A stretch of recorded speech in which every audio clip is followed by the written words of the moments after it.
అప్పుడు ఎందుకు మెయిన్గా వీళ్ళ మధ్య ఒక రకమైన గ్యాప్ వచ్చింది? ఇవాళ సంబరాలు మంచిదే వస్తూ ఉంటాయి చాలా, కానీ పెద్ద ఫ్యామిలీ కాబట్టి, ఒక సెలబ్రిటీ ఫ్యామిలీ కాబట్టి ఇవన్నీ చాలా ఇదిగా ఉంటాయి. అప్పుడు రావడం గల కారణం ఏంటి? ముందుగా దగ్గుబాటి వెంకటేశ్వరరావు గారు ఒక మంచి పుస్తకం ప్రపంచ చరిత్ర అనేది రాసినందుకు the glimpses of world history, ముందుగా ఆయనకి అభినందనలు అండి. ఆ పుస్తకం చదవాలనే ఆసక్తి ఉంది, ఎంత త్వరగా చదువుతామని ఇది కూడా ఉన్నది. అయితే ఆ సందర్భంగా ఇప్పుడు తెలుగుదేశం చరిత్రను మళ్ళీ మీరు ఒక డెఫినెట్గా అది వాళ్ళిద్దరు పాత్రలు లేకుండా తెలుగుదేశం చరిత్ర లేదు కదా, అవును ఉన్నది. అయితే సహజంగా మనుషుల మధ్య కొంత కమ్యూనికేషన్ గ్యాపు, తర్వాత ఈగోసు, ఇలాంటి వల్లే గ్యాప్లు పెరుగుతూ ఉంటాయి. అటువంటిదే వారిద్దరి మధ్య కూడా పెరిగిందని నేను అనుకుంటున్నాను. ఎందుకంటే బుచ్చి చౌదరి గారు చెప్పినట్టుగా పార్టీ పెట్టిన దగ్గర నుంచి దగ్గుబాటి వెంకటేశ్వరరావు గారు ఉన్నారు. దగ్గుబాటి వెంకటేశ్వరరావు గారు అంటే రామారావు గారు మార్చిలో పార్టీ పెడితే సెప్టెంబర్లో ఈయన అలిగి మద్రాసు వెళ్ళిపోయారు. ఎన్నికల ముందు సెప్టెంబర్లో అలిగి వెళ్ళిపోయారు. అయితే ఎందుకై ఉండొచ్చు టికెట్ అక్కడ రామారావు గారితో ఏదో కొంచెం అంటే అక్కడ అప్పటికే చాలా మంది నేతలు ఉంటారు కదా, ఆ అభిప్రాయ భేదాలు. ఈయన సున్నిత మనస్కుడు, చాలా సున్నితం. దగ్గుబాటి వెంకటేశ్వరరావు గారు సూటి మనిషి, మంచి వ్యక్తి.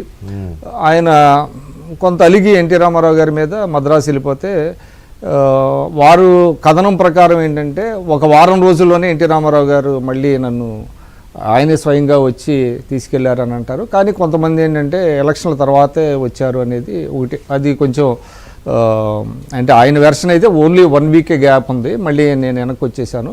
రామారావు గారే వచ్చారు స్వయంగా, వచ్చి మద్రాసు వచ్చి నన్ను మళ్ళీ వెనక్కి తీసుకెళ్లారని ఆయన పుస్తకంలో చెప్పుకున్నారు. అది కానీ కొంతమంది అంటారు ఏంటంటే మళ్ళీ ఎలక్షన్స్లో రిజల్ట్స్ వచ్చి పార్టీ అధికారంలోకి వచ్చిన తర్వాత వచ్చారు. తర్వాత ఆయనకి తెలుగు యువత అధ్యక్ష బాధ్యతలు అప్పచెప్పారు. తర్వాత మార్టూరు ఉప ఎన్నిక వచ్చింది.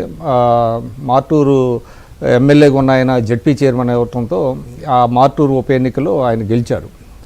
అదే దగ్గుబాటి గారు. అయితే అందరికీ తెలుసు 83లో చంద్రబాబు నాయుడు గారు అప్పుడు కాంగ్రెస్ పార్టీ తరఫున పోటీ చేసి ఓడిపోయిన కొద్ది రోజులకి మళ్ళీ ఏంటంటే ఆయనకి చాలామంది సన్నిహితులు వీళ్ళందరూ కూడా తెలుగుదేశంలోకి వస్తే బాగుంటుంది అన్నప్పుడు ఆయన తెలుగుదేశంలోకి చేరటానికి నిర్ణయించుకోవటం, ఎన్టీ రామారావు గారు కూడా తీసుకోవటం, దానికి దగ్గుబాటి వెంకటేశ్వరరావు గారు కొంత అభ్యంతరం పెట్టారు అనేటువంటిది కూడా అప్పుడు ఉంది.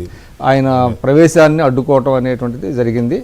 అక్కడి నుంచి కొంత వాళ్ళిద్దరి మధ్య కొంత గ్యాప్స్ వచ్చినాయి అనేటువంటిది ఉంది. అయితే ఇక్కడ ఒక వాస్తవం ఏంటంటే చంద్రబాబు నాయుడు గారు ఆగస్టు సంక్షోభంలో 84లో he played a big role. ఆయన పార్టీని దీన్ని చేయటం. అయితే ఆయన చాలా లో ప్రొఫైల్లో ఉంటా ఉండేవాళ్ళు. ఇప్పుడు మనం ఆన్లైన్ కానీ చాలా పెద్ద కీలకమైనటువంటి, ఎందుకంటే ఆయనకి క్యాంపు రాజకీయాలు నడపడం కాంగ్రెస్ పార్టీలో చాలా సహజం కాబట్టి ఆ అనుభవం బాగా పనికొచ్చింది. మొత్తం ఎమ్మెల్యేలు తీసుకొచ్చి అందరికీ ఫోన్లు చేసి రామకృష్ణ స్టూడియోస్లో ఉంచడం, ఆ తర్వాత ఢిల్లీ తీసుకెళ్ళటం, తర్వాత కర్ణాటక తీసుకెళ్ళి వాళ్ళని బయటికి భాస్కరరావు గారు వాళ్ళని లాగేయకుండా అట్లాగా చాలా రోల్ ప్లే చేశారు.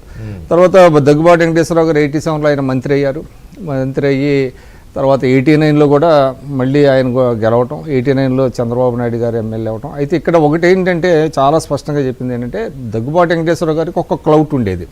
ఆయన మేధావిగా, మంచి వ్యక్తిగా, ఆయన చుట్టూ ఒక వర్గం ఉండేది.